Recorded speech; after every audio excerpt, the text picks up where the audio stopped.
నిజం మాట్లాడుకుంటే తెలంగాణ సీఎం రేవంత్ రెడ్డి ఆగ్రహం చూసినా, తెలంగాణ పోలీసుల స్పీడ్ చూసినా, సినీ హీరో అల్లు అర్జున్ ఇప్పట్లో ఈ వ్యవహారం నుంచి బయటకు వచ్చే సీన్ ఖచ్చితంగా కనబడడం లేదు. అల్లు అర్జున్ విషయంలో రేవంత్ రెడ్డి శాసనసభలో కమెంట్స్ తర్వాత అదే రోజు సాయంత్రం మీడియాతో మాట్లాడుతూ అల్లు అర్జున్ చేసిన కమెంట్స్ మరింత రెచ్చగొట్టినట్లుగానే కనిపించాయి.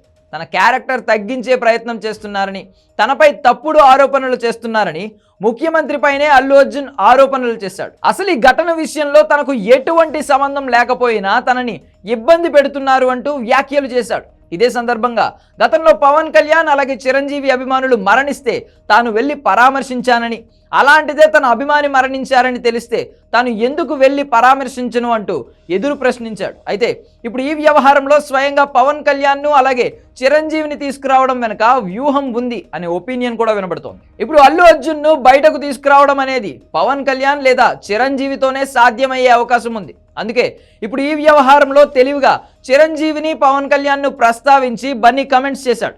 తెలంగాణ సీఎం రేవంత్ రెడ్డితో చిరంజీవికి మంచి సంబంధాలే ఉన్నాయి. అటు ఏపీలో పవన్ కళ్యాణ్ ప్రభుత్వంలో కీలకంగా ఉన్నారు. కాబట్టి వీళ్ళిద్దరూ కనుక జోక్యం చేసుకుని రేవంత్ రెడ్డితో ప్రత్యక్షంగా కానీ పరోక్షంగా కానీ మాట్లాడగలిగితే ఖచ్చితంగా ఆయన కాస్త శాంతించే అవకాశం ఉండవచ్చు అనే ఒపీనియన్ సినీ రాజకీయ వర్గాల్లో వినబడుతోంది. ఇది ముందు గ్రహించే అల్లు అర్జున్ మీడియా సమావేశంలో ఆ కమెంట్స్ చేశారని, ఇక తనకు దూరంగా ఉన్న మెగా ఫ్యామిలీ పెద్దలను కూడా దగ్గర చేసుకోవడానికి ఇప్పుడు అల్లు అర్జున్ కష్టాలు పడుతున్నాడు అనేది కూడా క్లియర్ కట్గా అర్థమవుతోంది. అల్లు అర్జున్ అరెస్ట్ అయి విడుదలైన తరువాత సినిమా వాళ్ళందరూ ఆయన ఇంటికి వెళ్ళారు. కానీ చిరంజీవి కానీ, పవన్ కళ్యాణ్ కానీ, నాగబాబు కానీ బన్నీ ఇంటికి వెళ్ళలేదు. ఆ తర్వాత స్వయంగా అల్లు అర్జున్ తన భార్యతో కలిసి చిరంజీవి ఇంటికి, నాగబాబు ఇంటికి వెళ్ళారు. కానీ పవన్ కళ్యాణ్ మాత్రం కలవలేదు. దీంతో ఈ వ్యవహారంలో తాను బయటకు రావాలంటే చిరంజీవి లేదా పవన్ కళ్యాణ్ మాత్రమే సహాయం చేయగలరని బన్నీ భావిస్తున్నాడు.